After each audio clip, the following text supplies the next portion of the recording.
Starwalker Studios presents Game Master's Journey, your multi-dimensional RPG podcast.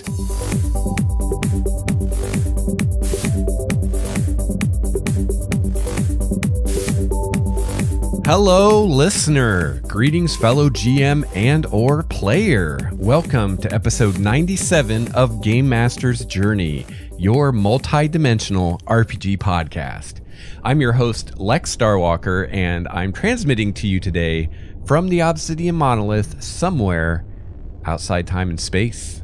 I've got a great episode for you today. I'm going to be discussing something near and dear to my heart from way back in the day, and I'm talking about the Ravenloft campaign setting for D&D. I am returning to Ravenloft, as the title of the episode says, and I'm really excited to do so, and I'm really excited to talk about Ravenloft today.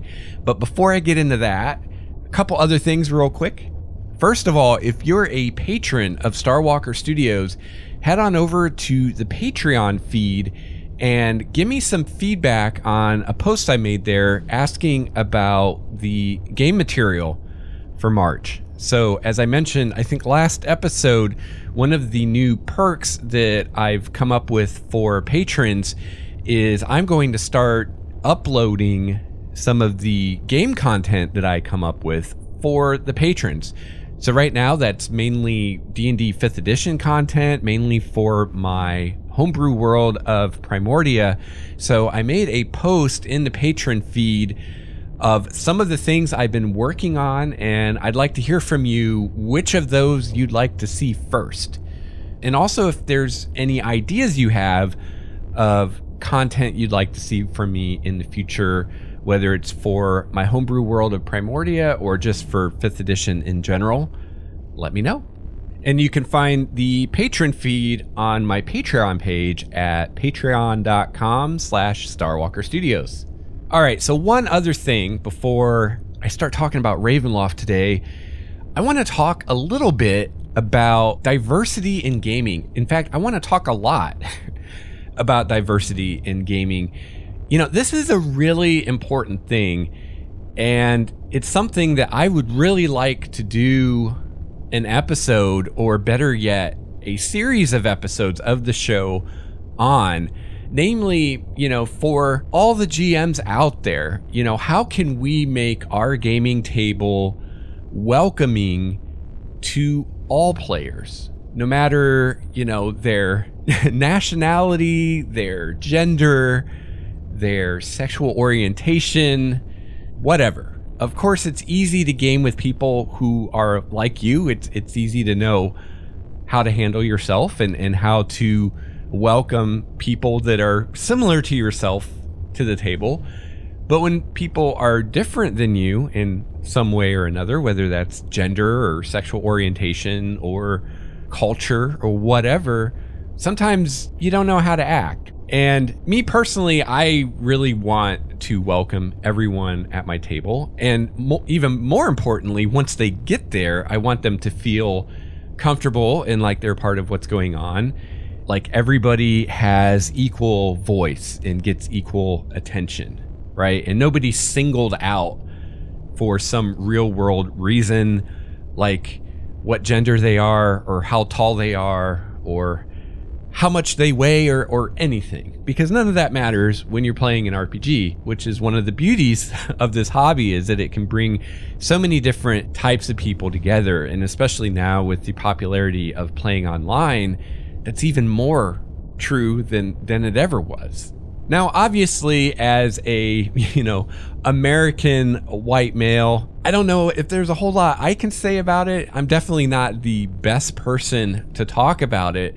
So I would love to have some guests on the show who can give us all some tips on how we can make our gaming environment welcome to all types of players, and once we have players at our table, how we can continue to make that environment welcoming so they keep coming back.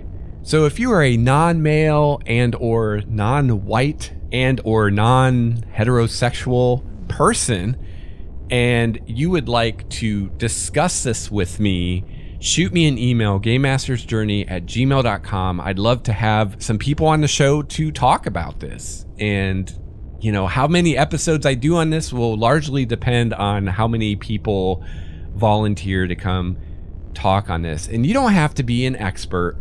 I just want your point of view, you know, and it can be as simple as a woman, you know, these are major turnoffs at a gaming table, or these are things I want to see, stuff like that. Or here are some horror stories of bad things that have happened to me, and, you know, please don't let this kind of thing happen at your table. You know, it can just totally be your own personal experience.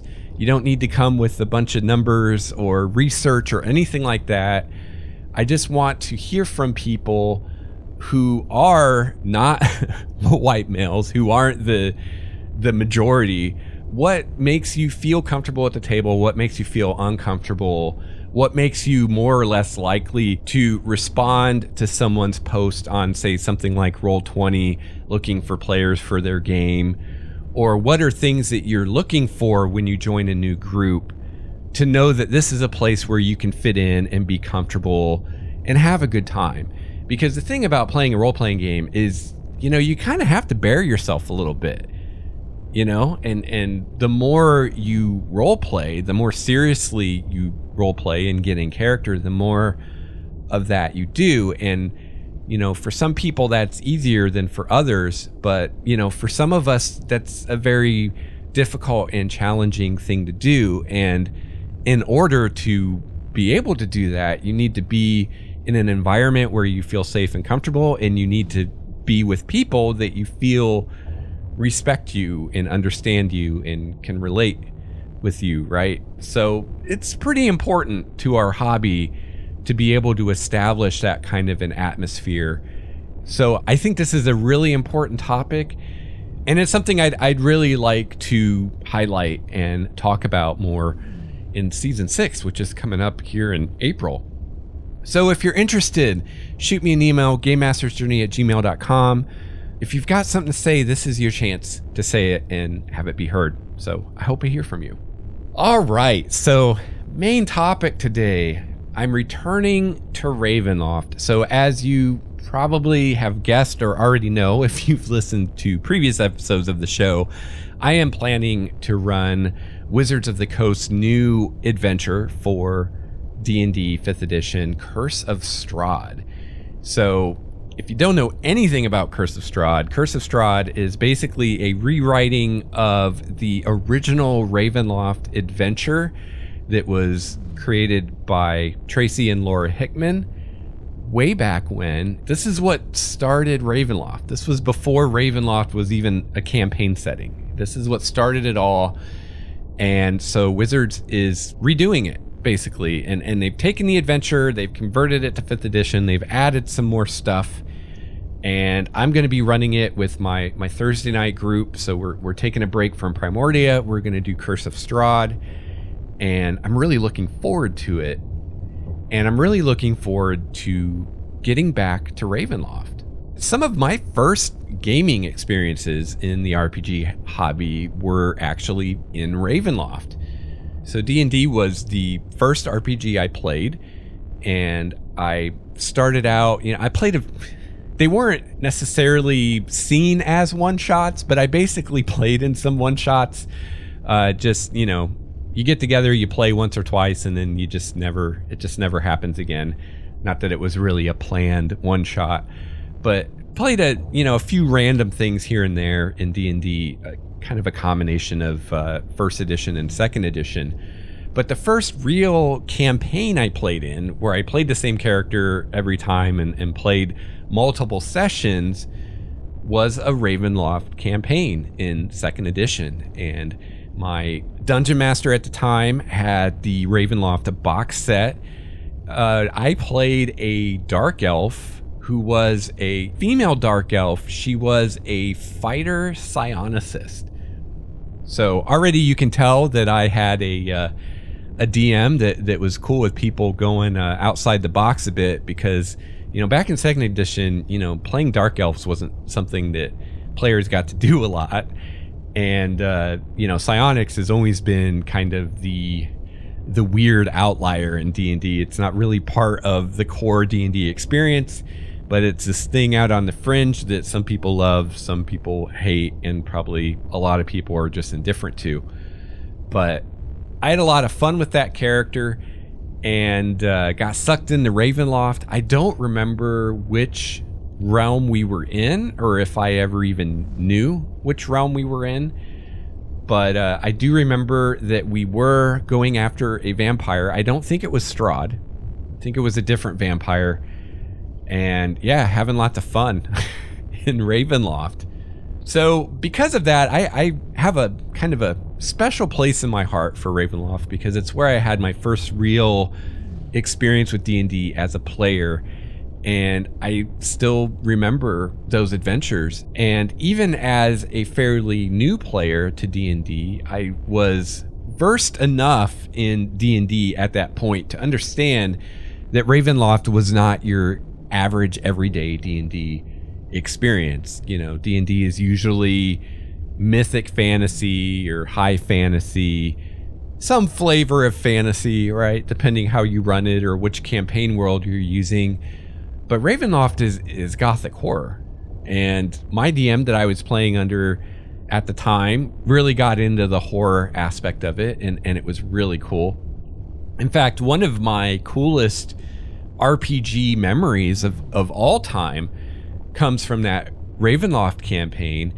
One night we decided we were going to play Ravenloft. I think we were all involved with a play that the high school was doing at the time, and play rehearsal was over, and we decided we were going to play Ravenloft. And I don't remember if it was because we didn't have anywhere to go or we just thought it would be a cool idea, but we went to the river that went through the small little town where I went to high school, and there was a little sandy beach by the river, and we played Ravenloft there.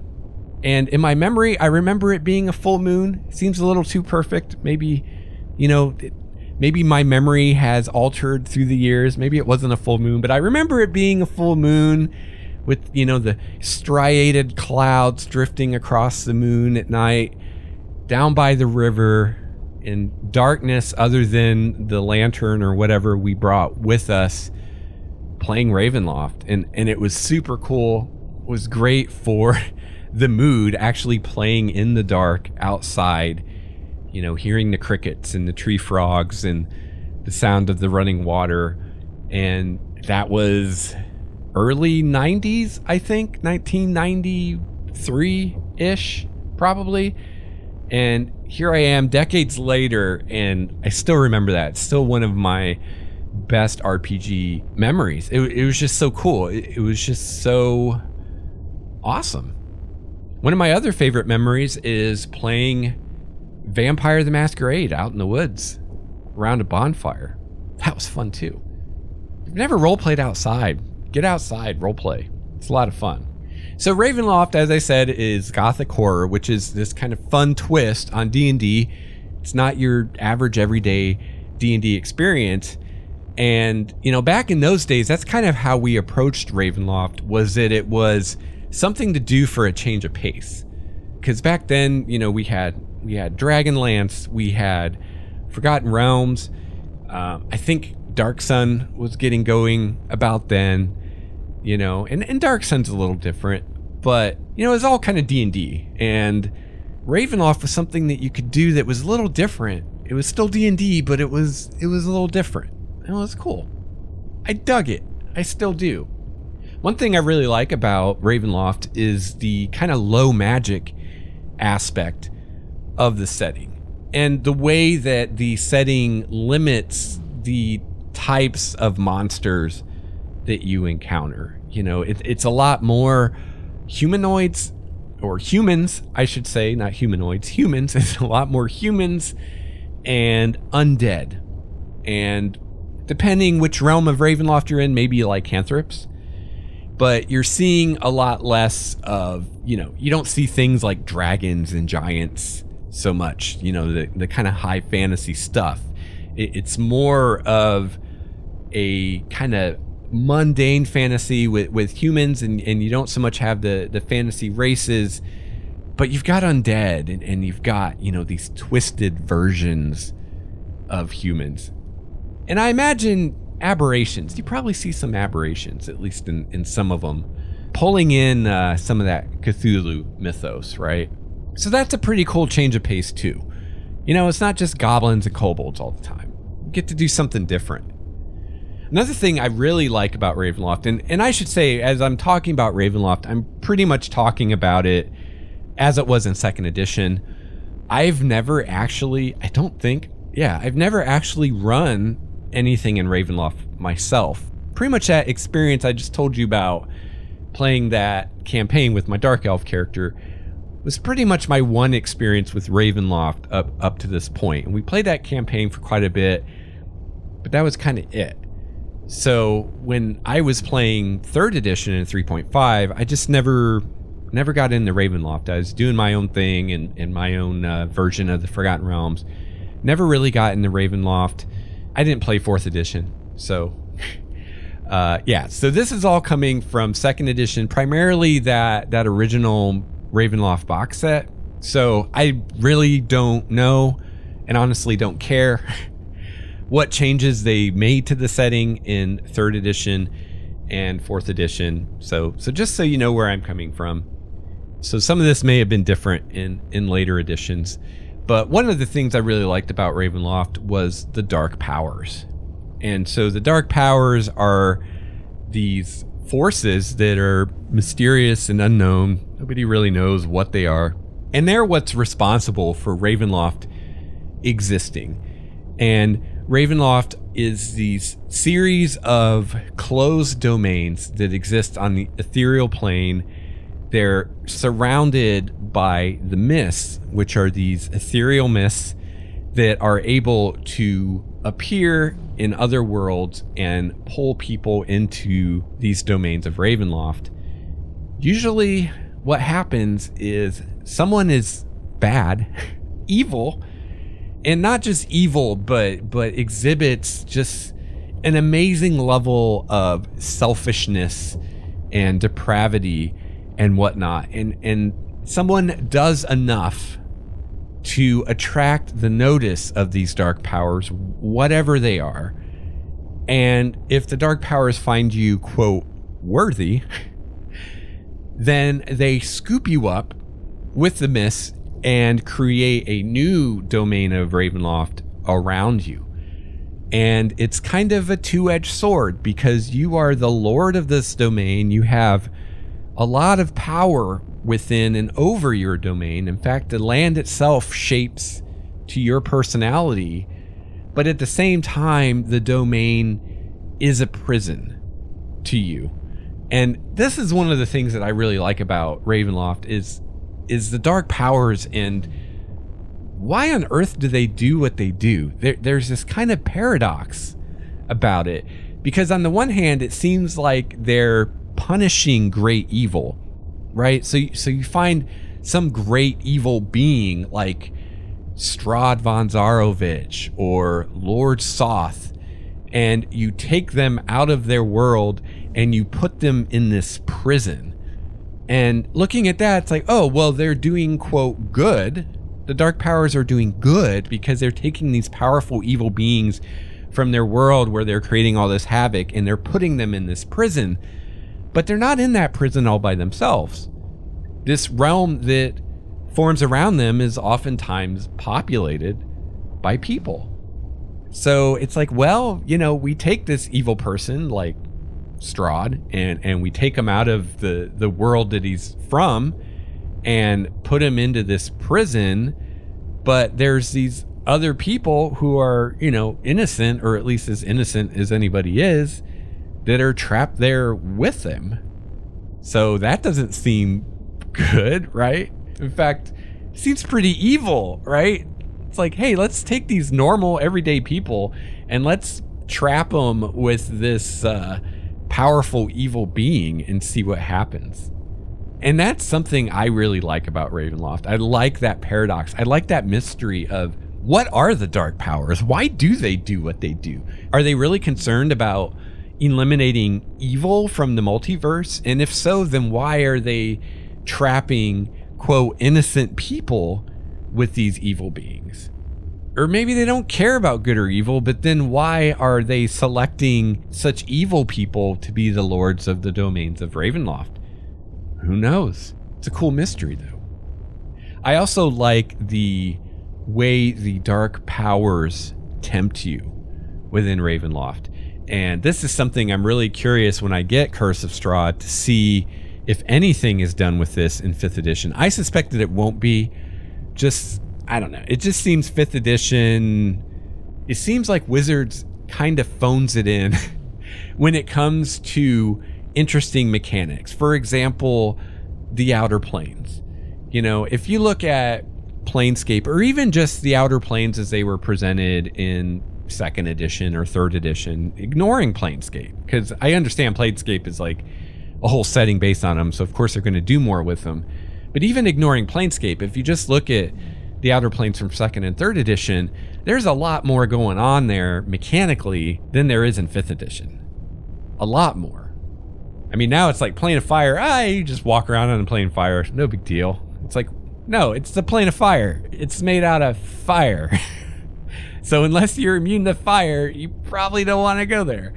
So, you know, I've seen this trend in 5th edition of just really watering things down when it comes to these interesting kind of more situational mechanics, right? So I find it hard to imagine that they're going to do much justice to the dark powers or things like powers checks, not to mention the effects that Ravenloft has on various schools of magic and various specific spells. So I actually got out to a bookstore this week and flipped through a copy of Curse of Strahd. I don't have my own personal copy yet, and I didn't have time to read the thing, but I did see their section dealing with this stuff, and it was like a paragraph. Where in the 2nd edition box set, it was like a chapter. So yeah, I'm probably going to be house ruling some stuff from 2nd edition because, you know, watering down Ravenloft to a point just turns it into every other setting. And then at that point, why call it Ravenloft? So yeah, I like the dark powers. I like the powers checks. So this may not be a thing. So if you have Curse of Strahd and that's your only exposure to Ravenloft, you may not even know what a powers check is if they didn't convert it.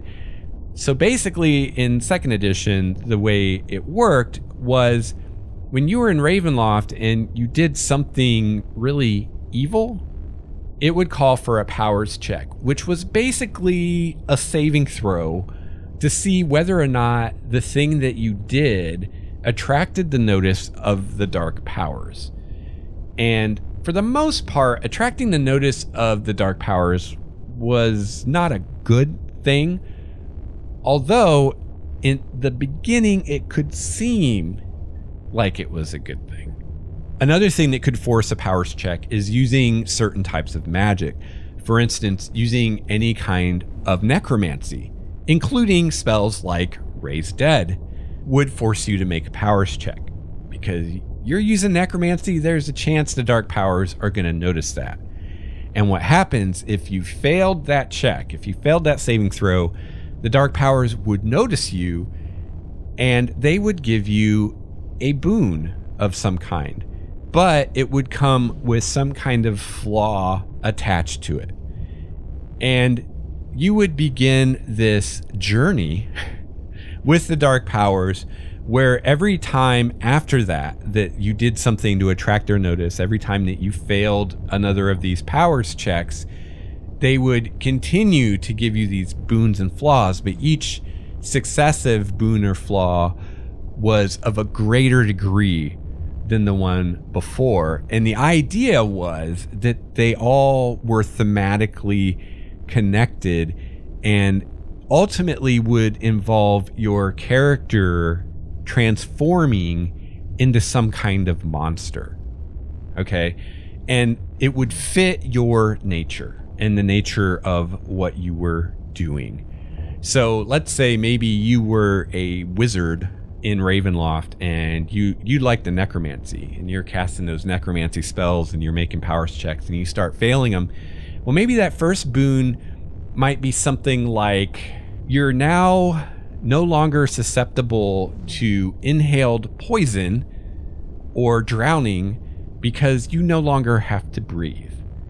Okay, and maybe the flaw is your ears become overly large and pointed and have tufts of hair coming out of them or something like that.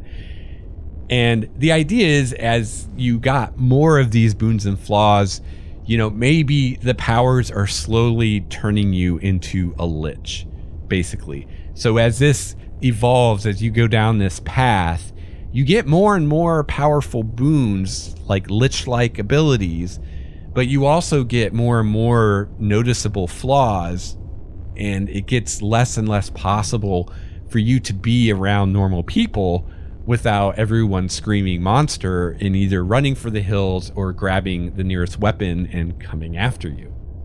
And then finally, if you went far enough down this path, there came the point of no return where the dark powers have you now, and they take you and they form a new domain of Ravenloft around your character, and your character is now an NPC under the control of the DM.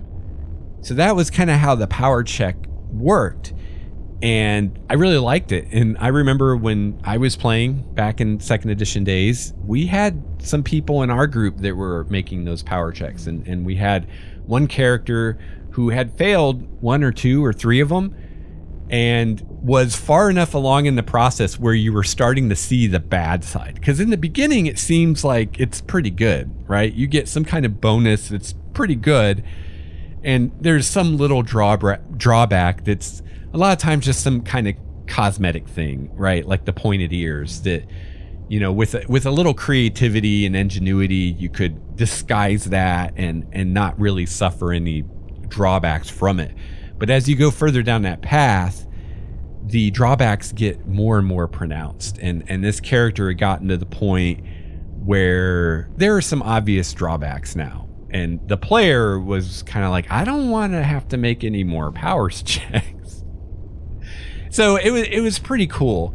And I just recently did an episode where I talked about alignment in the game and why I'm not really a fan of alignment. And, you know, this is a better way to do alignment. I mean, basically the point of alignment to me is to bring morality into the game and to have there be some kind of mechanical impact of morality, for there to be some kind of consequence to making the choice to be an evil character. I think that the alignment system fails at that and is not a very fun way to try to do that.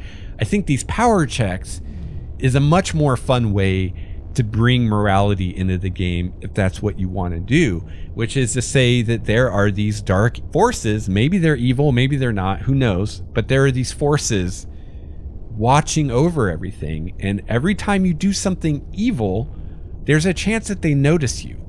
And the more depraved and evil the thing you do, or the greater the impact that thing has, the more likely they are to notice you. The more powerful you are, the more likely they are to notice you. So the higher level you are, the more likely they are to notice you. And when they notice you, they're going to do something about it. And it may be a thing like in Ravenloft, where at the beginning it seems like they're giving you favors and this is a path you want to pursue for greater power. But eventually you come to realize that there's a price. And just as the rewards get greater, the prices get greater too. And ultimately there's consequence to your actions, right? So you're raising undead, there's a consequence. You're killing people willy-nilly, there's a consequence. The dark powers notice you, good things happen, bad things happen, then worse things happen. Then ultimately, if you keep it up, you become an NPC, and now you're the nemesis that the other player characters are trying to fight against. So I think that's a lot more evocative and interesting way to bring morality into the game, and that's a way that can lead you to awesome stories. I mean, the story basically tells itself when you have that kind of thing in place.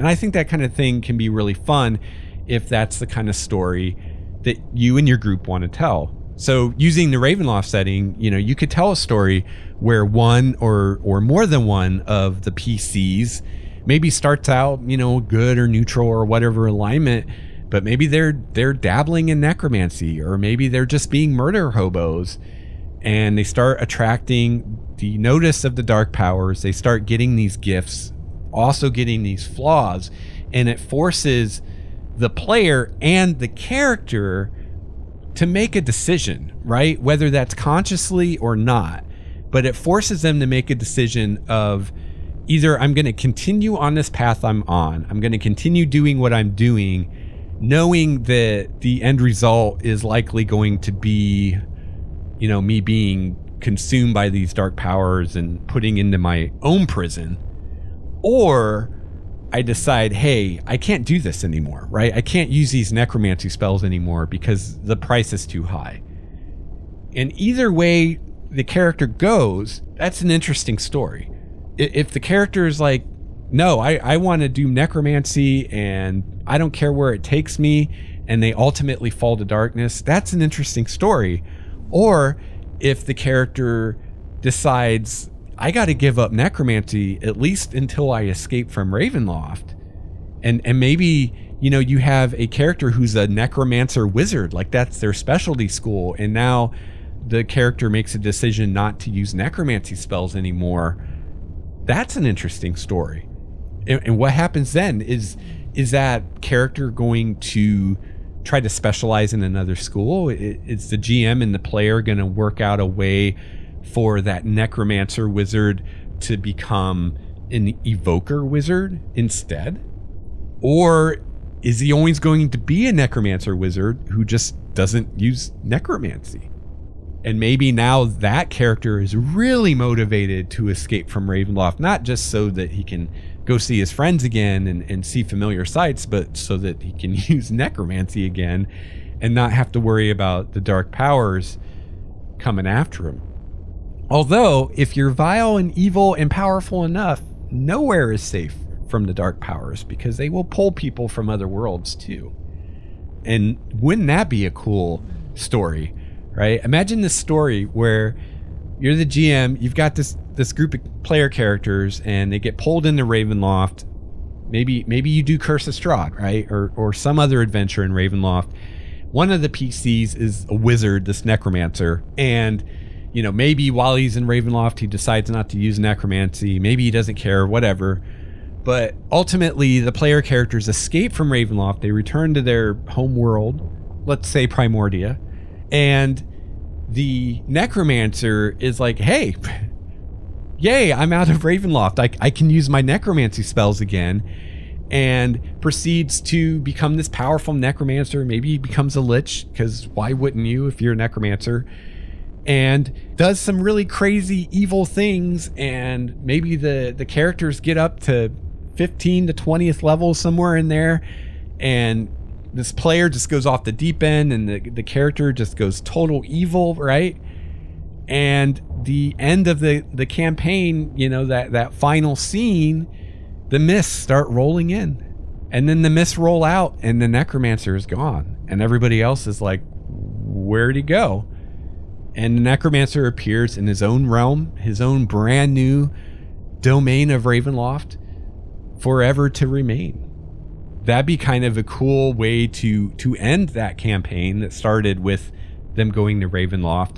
And then maybe the next campaign is another Ravenloft campaign, but now they're in this domain where the previous player character, this necromancer character, is the lord of the domain. And the player characters get pulled into this domain, and now they have to deal with this NPC that used to be a PC. I think that would be pretty cool. I think that'd be fun. I'd be down for that. So yeah, I'm a big fan of Ravenloft. I'm really excited to return to it and to run Curse of Strahd. And I'm really excited to finally get something in 5th edition that isn't Forgotten Realms. And I know I'm not the only one. I've heard, again, I haven't been able to read the entire book yet, but I've heard that they're doing something where Barovia, Strahd's domain, is pulled into the realms for a while. which I think is really stupid. And I mean, it's like, isn't the Forgotten Realms already a mess of a hodgepodge enough without now pulling Ravenloft into it too? But yeah, just, I'm axing that for my campaign, that's for sure. That's the beauty of Ravenloft being on the ethereal plane. People can get pulled in from anywhere. It doesn't have to be in the realms. But the good thing about that is you're going to be able to submit Ravenloft material, or at least Barovia material maybe, to the Dungeon Masters Guild. So there's that. You know, hopefully eventually they're going to open up Dungeon Masters Guild to more than just Forgotten Realms or things that are tacked on to Forgotten Realms like Barovia is now. But at least for now, that's a way you can do it. So there's that. But yeah, I'm really looking forward to running it. I'm going to be running it every Thursday. So we play Thursdays from 3:30 to 7:30 Pacific time on YouTube. So you can head on over to my YouTube channel or just click the link from the show notes at starwalkerstudios.com, and you can see us play live on Thursdays when we're playing, or you can just watch the videos whenever. I'm really looking forward to doing it, and we are going to be starting out with the intro adventure to the campaign, which is called Death House. And you can actually get Death House, which is a short little adventure. It takes characters from level 1 to level 3 for free from Wizards website. I will have a link in the show notes to that. You can also get the very limited character options that are in Curse of Strahd for free as well, and I'll have that linked as well. Basically, there's a new background called the Haunted One, and there's a new list of trinkets that have kind of more of a gothic flavor to them. And that's it for player character options. So if you're thinking about getting Curse of Strahd just to have more options for player characters, yeah, don't bother. That's all there is, and you can get it for free on the website. Also, I will have linked in the show notes a blog post I wrote about Death House. And this is just for GMs who are thinking of running Death House. If you're a player and you think you're going to be playing Death House or maybe playing Death House, you don't want to read it because it's full of spoilers. But the adventure Death House as it's written is not properly balanced for the level of player characters that it's written for. Chances are really good if you just run that adventure out of the box, you're going to have dead PCs on your hand. I'd say chances are really good you're going to have a total party kill on your hand. So I went ahead and went through the adventure. I pulled out the problem encounters and I redid them so that they're more appropriately balanced in case, you know, you want to actually use Death House to begin your Ravenloft campaign or some other campaign, and you don't want all or most of the player characters to die before they reach 3rd level. So if that's you, check out my blog post. I'll have it linked in the show notes. So one thing that's interesting, going by what I see in the Death House adventure, because it does reference Curse of Strahd, because this is in Curse of Strahd, but again, you can get the PDF of just Death House for free separately. It references the rest of the book, and from what it says, it looks like Curse of Strahd is using milestone XP. So that's really interesting. Now, I did not run or read Princes of the Apocalypse or Out of the Abyss, so I don't know if those use milestone XP or encounter-based XP or not, but I know that Rise of Tiamat used milestone XP, and Lost Mines of Phandelver kind of was half and half. Like the first half of it, or the first part of it, used milestone, and then they kind of went to encounter. But I think it's interesting, a little interesting addendum to our XP discussion that we've had about, you know, is it better to use milestone XP, or is it better to hand wave it, or is it better to do encounter-based XP? And, you know, I started out in the minority, it seems like, of people that want to use encounter-based XP. It seems like most people are just hand waving or using milestone, if only because the XP system is kind of fucked up. But I've now converted to the milestone method myself, and I think it's interesting. You know, we finally have one of these big adventures actually produced by Wizards and not a third party, and their adventure that they produce, they're using milestone XP. So they're not even using their broken encounter-based XP system, which I think is interesting. Also, Wizards has teased a bit of Count Strahd's stats for 5th edition. This is really bizarre. I don't get Wizards sometimes. They teased it on their Tumblr account and their Facebook. Seriously, Wizards? If there's a less professional way to try to tease something than Facebook and Tumblr, I'm not sure what it is. You remember you have a website, right, Wizards, that you can put stuff on? Now, granted, your website is really terrible and it's impossible to find things on it, so maybe that's why you don't put stuff on there. Also, the Death House is on the website, but at least I think there's a way to find it now. But when it first came out, they released it on their shitty Dragon Plus app. It's nothing like Dragon Magazine. Oh, I miss Dragon Magazine and Dungeon Magazine.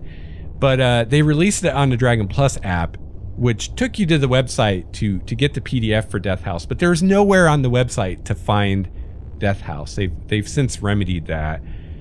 But yeah, I don't know what's going on with their website, but they really need someone that knows what they're doing to help them with their website.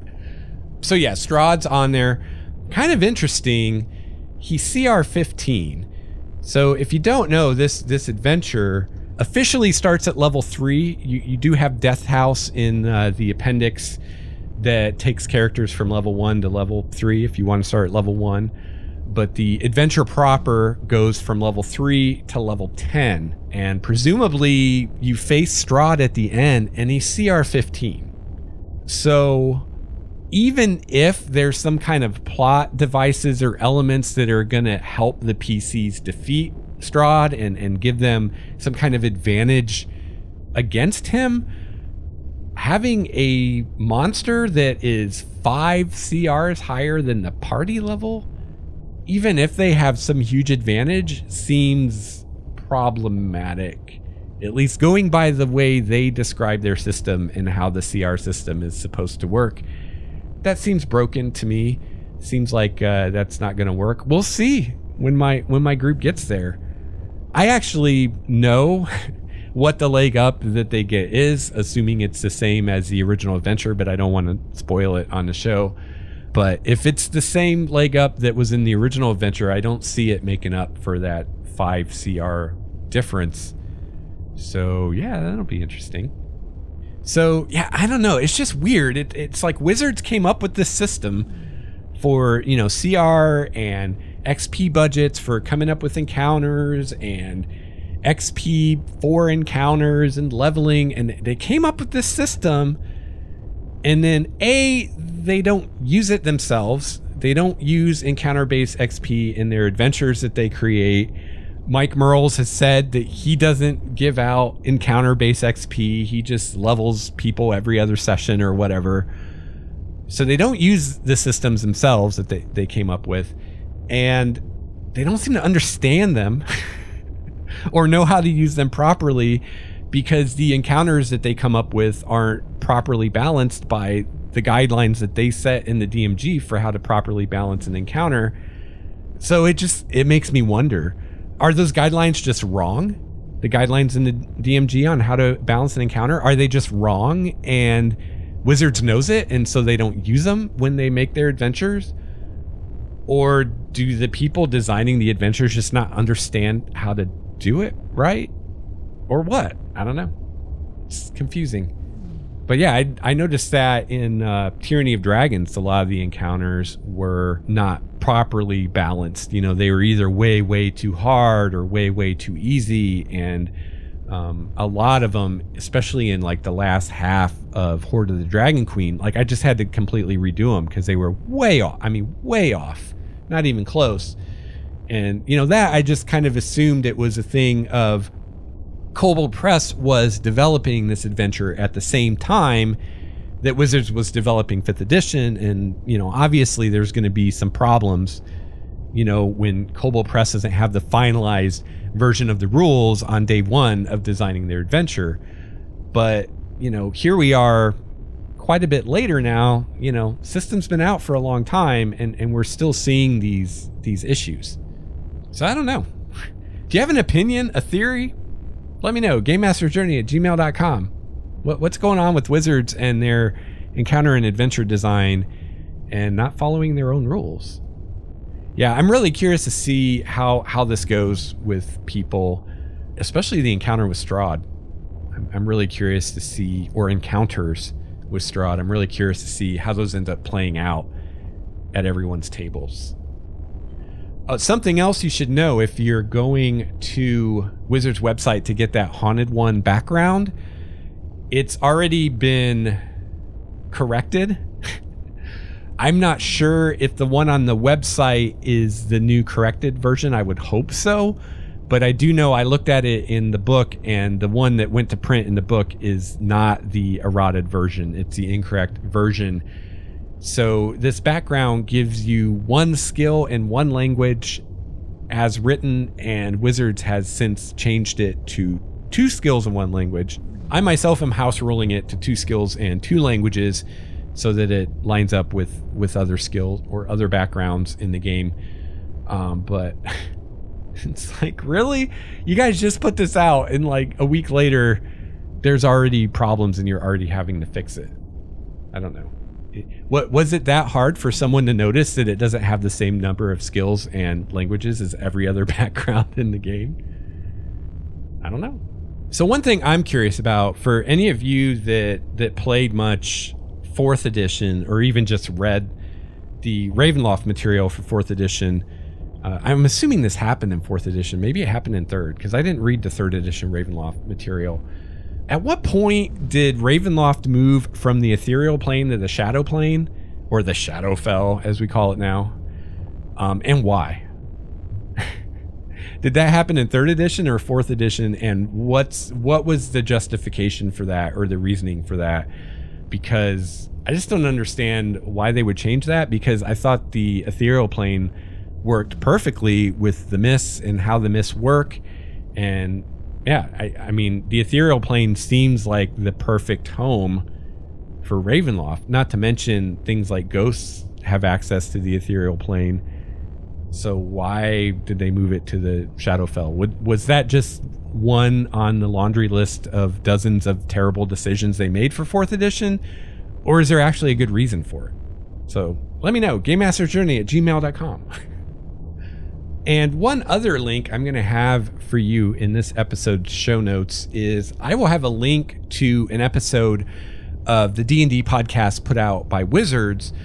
They had Tracy Hickman on an episode, and they talk about Curse of Strahd and the original Ravenloft adventure. And yeah, it's a good conversation. So definitely check that out for some context in history. Now, I'm not going to go into the actual adventure because, again, I don't want to spoil it for anyone who might be playing it, but I'm really excited to run it, and I'm really excited to try doing horror with D&D. I think that'll be fun.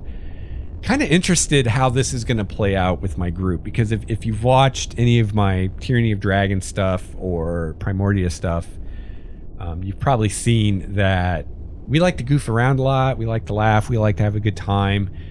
And I don't know what's going to happen, you know, with us trying to do horror. Are we actually going to be able to do it and have it be dark and have kind of a more serious atmosphere, or not? We've had some discussion about it on our forums, and it sounds like people want to try to get that horror flavor and tone and want to try to make it more serious.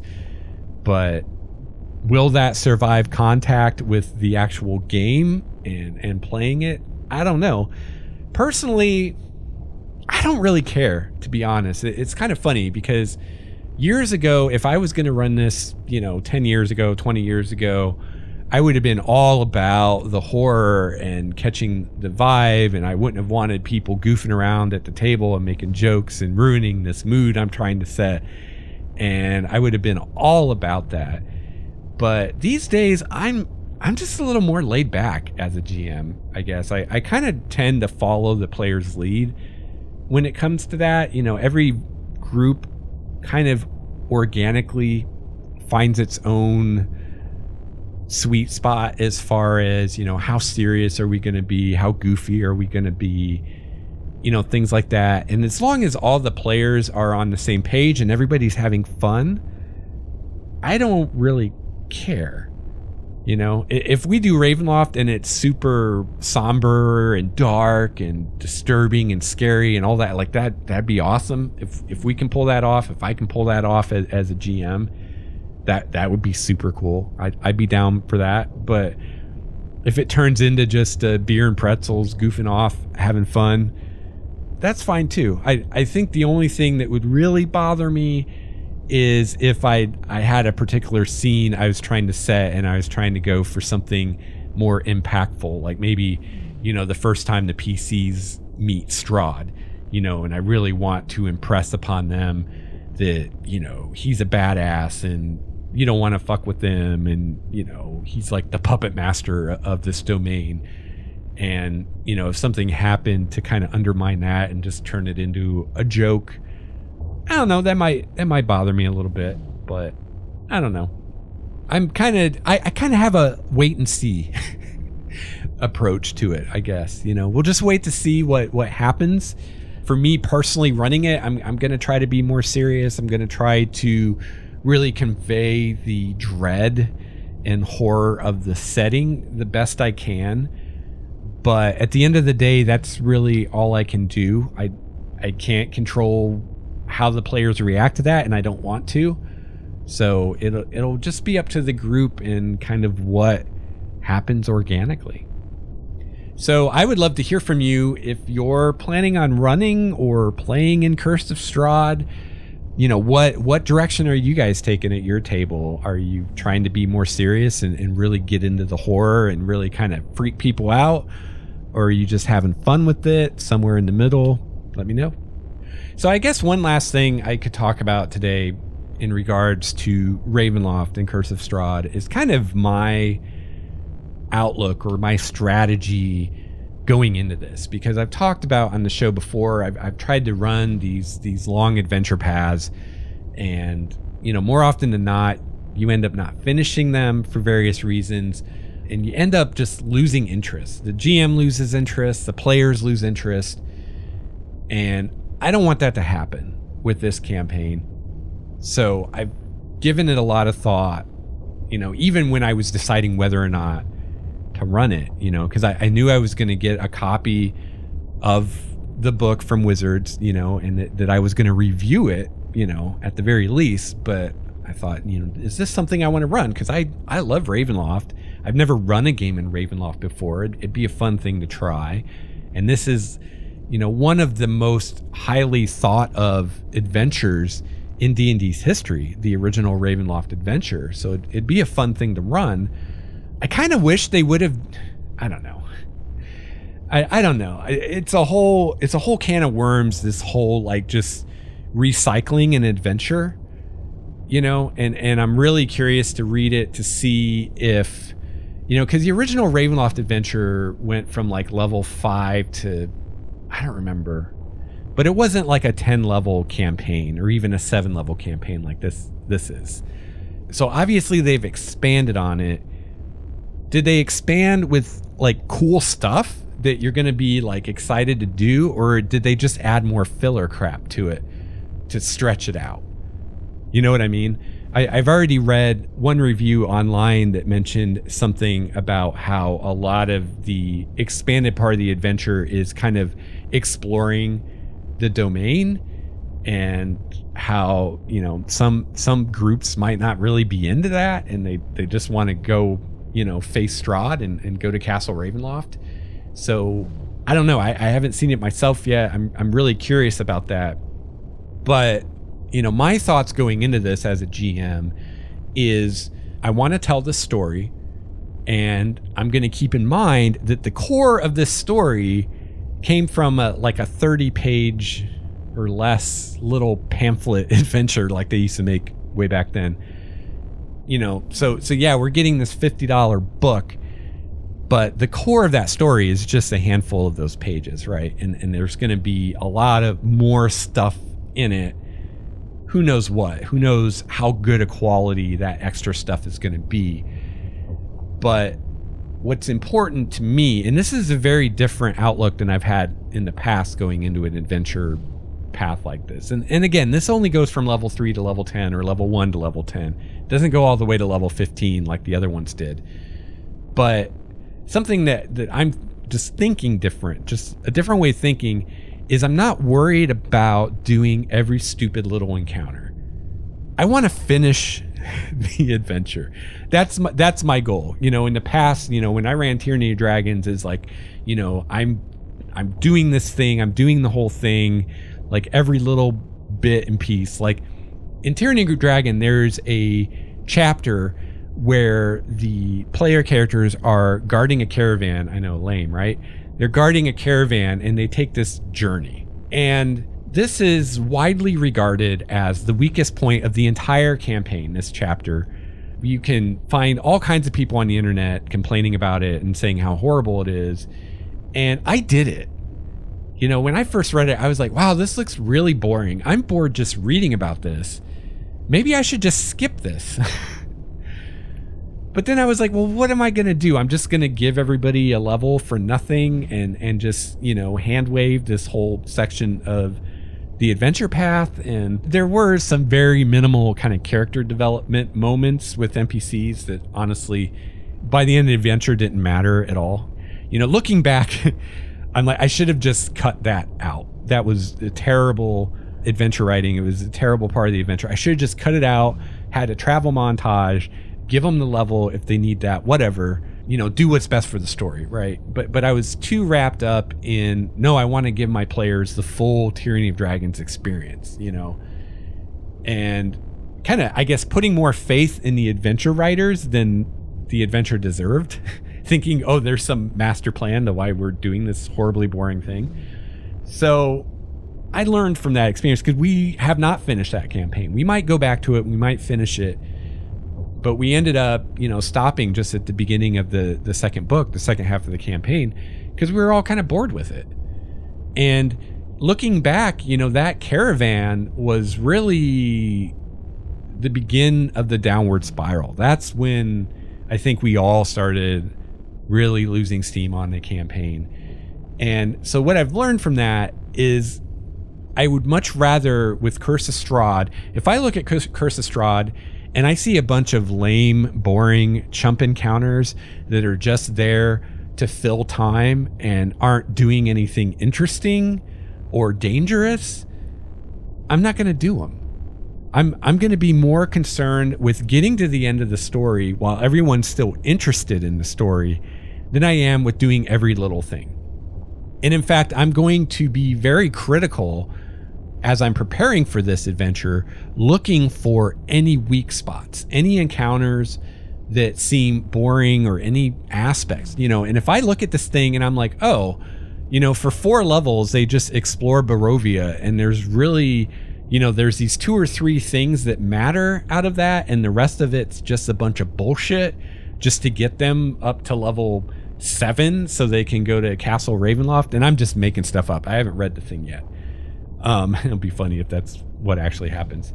But if that's the case, if it's something like that, then I'm going to be like, fuck it. We're going to do those 2 or 3 things that matter, and I'll just give them a bunch of XP or levels or whatever, and we're going to skip to the good part. I'm not going to put my players through this boring crap. You know, we're going to skip to the good part. So hopefully it's a better written adventure than that, and hopefully, you know, I don't have to cut anything major out. Or the other possibility is, if I see an encounter and I'm like, this is lame, maybe instead of just cutting it out, maybe there's something I can do with that encounter. So maybe I can make it a little more challenging, or make it less challenging if it's way, you know, overpowered, or do something different with it. Do something, you know, so that this encounter that's just some combat encounter actually has something to do with the story. So, you know, I'll see when I can really get digging into the adventure, how much of that I have to do. And you know, if it's something that I have to make a lot of changes to, I might talk about that on the show, or at the very least do some blog posts about it, because that would probably be useful to any other GMs that are running this to kind of see, you know, what I'm doing with it, maybe to get some ideas or whatever. So yeah, that's kind of my outlook. I'm more concerned with hitting the major story beats and getting through the story while everyone has a high interest level. I'm going to be on the lookout for anything that looks boring or grindy. You know, if it's just a grind just to get through encounters so that we can justify your characters being 5th level now, I'm going to find a better way to do that. And it's milestone XP anyway, so you're already kind of hand-waving stuff anyway. It's not like you're giving XP out for every little encounter. So, you know, I don't think it's going to be a big deal. And hopefully players won't complain too much if they're leveling a little faster than they're used to.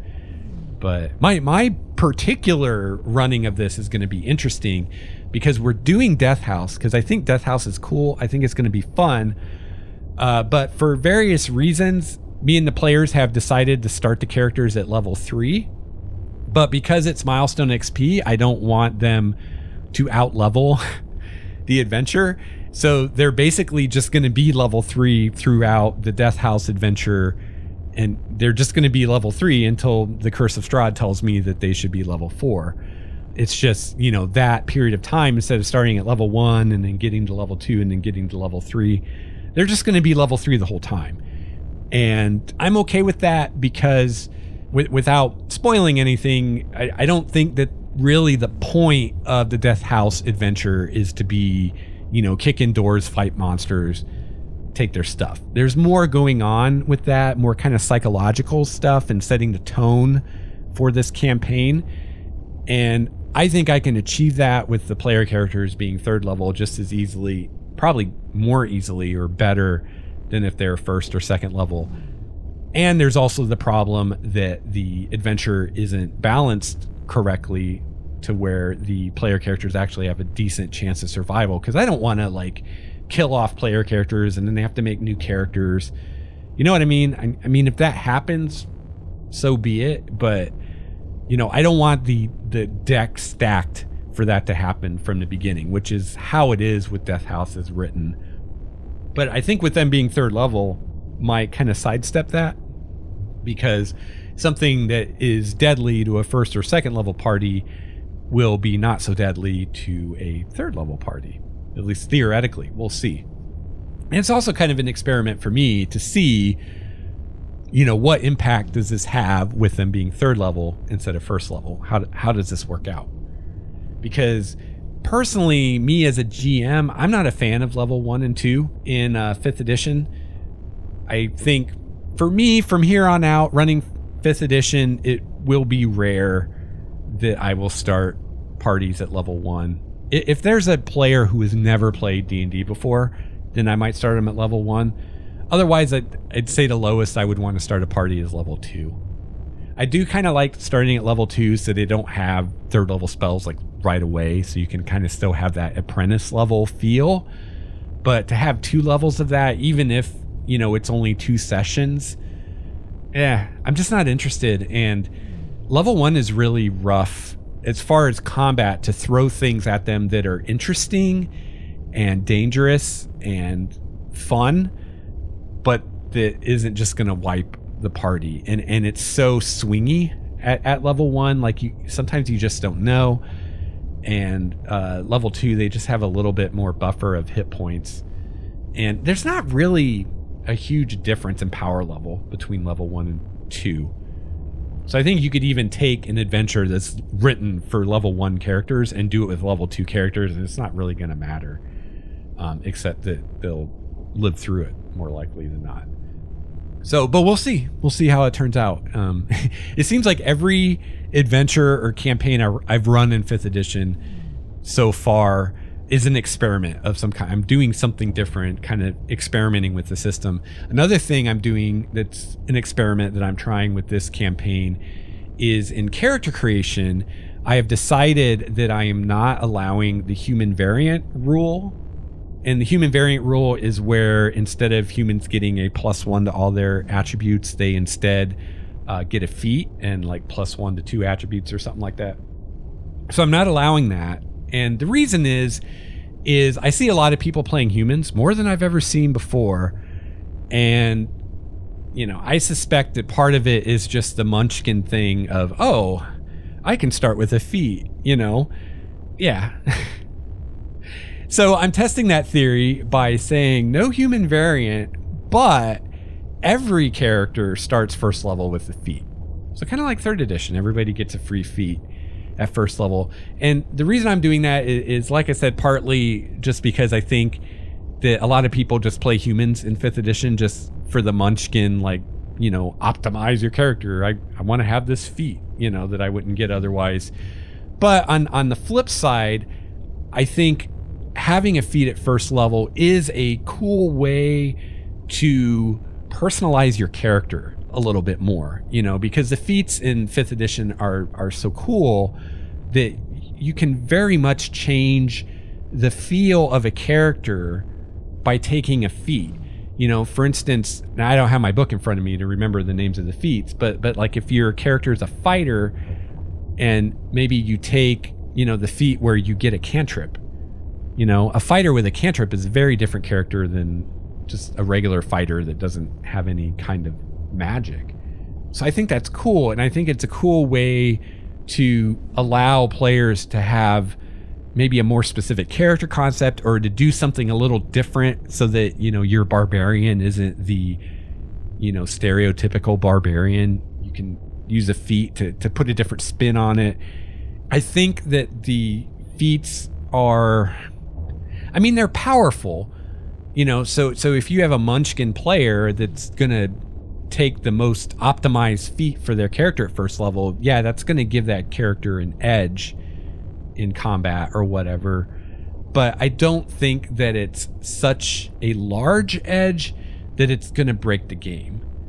And I don't think it's going to create too much of a disconnect between the player that takes a feat to optimize and power game versus the player that takes a feat just because they think it's something cool. You know, obviously the power gaming character is going to be a little more powerful, a little more optimized, but I don't think it's going to be such a difference between those two characters that it's going to break the game, or the player that took a feat because it was cool is going to feel like they were cheated or like their character isn't good enough or can't keep up or anything like that. So we'll see. I'm testing, right? And I'm sure part of this will depend on the feats the players take, and it will be interesting to see what feats they take. Are they taking feats to try to, you know, power game and make their character as powerful as possible, or are they taking more flavor kind of things, or are they maybe using a feat to kind of give their character kind of a multi-class kind of feel without multi-classing? For instance, you know, the fighter taking a feat to have cantrips, things like that. So it'll be interesting to see what they pick. And it will be interesting, you know, in the course of the campaign, do I end up regretting this? Do I end up feeling that the PCs are too powerful because they all have an extra feat? But, you know, another part of my thinking here is, you know, just looking at Death House, it's like, okay, this adventure is really deadly. It's not properly balanced, and assuming that the entire campaign is going to be like that, you know, giving the PCs a little bit of a leg up by giving them an extra feat, you know, probably be a good thing. Probably will help out with that a little bit. And it's a lot easier for me to just give everybody an extra feat than it is to go through and try to retool every encounter so that we can actually finish this campaign without having to, like, everyone's gone through 6 different characters by the time we get to the end, and nobody's playing an original character anymore. That'd be pretty stupid. Well, maybe not stupid, but that's not the kind of game I want to run. And I want to have some narrative continuity of character through the game and character development, which you can't have when characters are dying every session. And especially since, you know, resurrection and raising dead and whatnot can be interesting, shall we say, in Ravenloft. You can't necessarily rely on that all the time either. So yeah, and that's something I'd love to hear from you if you've done this in character creation, because this isn't a new idea. I don't remember who gave me this idea, but I've heard other DMs talk about doing this where you don't allow human variant and you just give everybody a feat at first level. If you've done that, how'd it work out? How do you feel it impacted the power level of the party? Did you find throughout the game that you had to make encounters more challenging to compensate for that, or did it not really make much of a difference? Did it make the characters more interesting at level 1? Because that's kind of the idea, right? It's like, otherwise every level 1 fighter is kind of the same, right? But giving them a feat at level 1, you know, now your fighter can be a special snowflake because you can do this thing that not every fighter out there can do. So I'm curious if anyone's had experience how it worked out for you, especially like, you know, low level, mid level, high level. Because I could see maybe at low level it might be a substantial power boost, but by high level it probably having 1 extra feat isn't that big of a deal. And I'm also curious if you did that, you know, what was your experience as far as the feats that players took? Did players overall tend to use that to optimize their characters, or were they taking more kind of flavorful stuff, or was it a pretty even mix? So other than that, I'm pretty much running it by the book. The only other thing is I am using my plot twist idea, which I've talked about on the show, and my kind of variant way that I do inspiration. But other than that, pretty much running it by the book, other than, of course, any second edition Ravenloft specific mechanics I need to pour over because Wizards didn't. So, yeah. So are you running Ravenloft too? Are you running Curse of Strahd? Let me know. I'm excited. I can't wait to run it. We're starting Death House this week, this coming Thursday. So come check us out on YouTube.